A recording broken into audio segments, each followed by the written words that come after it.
In Belgium in 1989 and 90, it was a very different story. Here there was a UFO phenomenon that engaged the whole country to the highest level.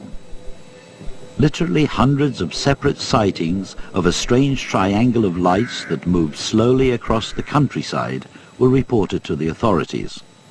And this unidentified flying object was investigated by a number of experts.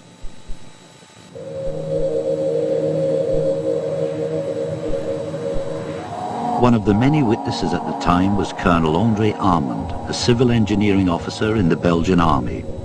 In December 1989, he was driving along this road at night when he saw 3 rectangular panels of light moving slowly across the sky.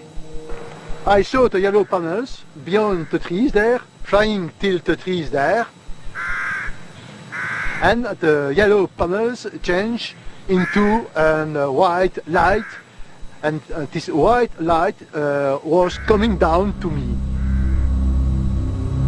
At this moment my wife told to me, André, come, we must go now.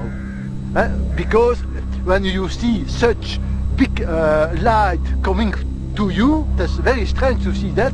And my wife said to me, André, we are going away now. This light disappears, and I saw only 3 yellow, white, smaller lights, triangular. The center, the red light, pulsing, always pulsing. And this object was flying away very, very fast in this direction. Major General Wilfred de Brouwer, Head of Operations for the Belgian Air Staff. In 1989, I was in charge of protection of the airspace of the country when a total of 143 sightings were reported in the area of Eupen. When receiving such report at military level, a lot of officers will reject it because it's not in their terms of reference. It's frustrating. It's frustrating having to declare that you don't know what is going on. So when it came to my office, I wanted to react in the same way. But I thought this is an intrusion of our airspace. We are the country hosting NATO.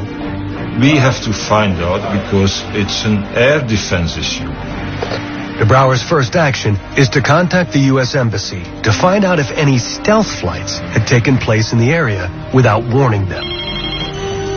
No, they came back very quickly and confirmed formally that no such flights had taken place over Belgium. So that wiped out that theory. Highly credible witnesses, all of them convinced that they saw something exceptional.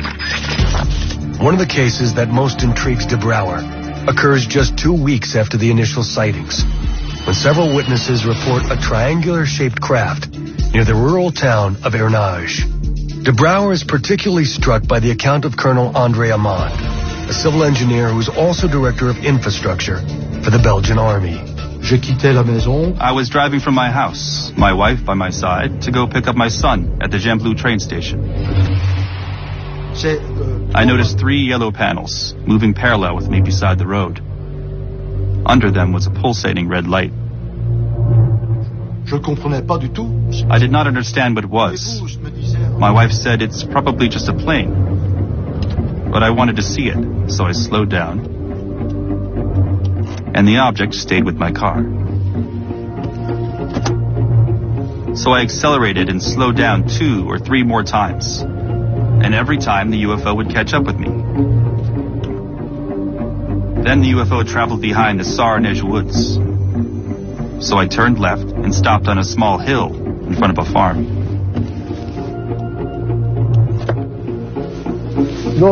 The UFO came out from behind the woods, over there.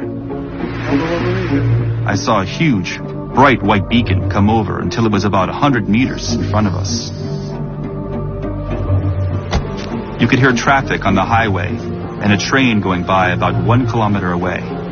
But at no point could you hear any noise coming from this object only 100 meters in front of us. We observed it for 6 to 8 minutes. And then my wife says, Andre, come on, get in the car. I don't like this. And at that point, the great white beacon retreats and it darts away to the southwest in about the time it takes to let out a breath. In my experience, that kind of acceleration requires a very large amount of energy that wouldn't be possible without materials that could superconduct at a low temperature. Et actuellement, 20 ans après. And today, 20 years later, I know one thing. There is no man-made object able to do what I saw that object do that day. Not then and still not now. C'est pas possible. It's impossible. Colonel Amond sends a report to the Ministry of Defense and is one of the many military professionals who convinces the Belgian government action was necessary.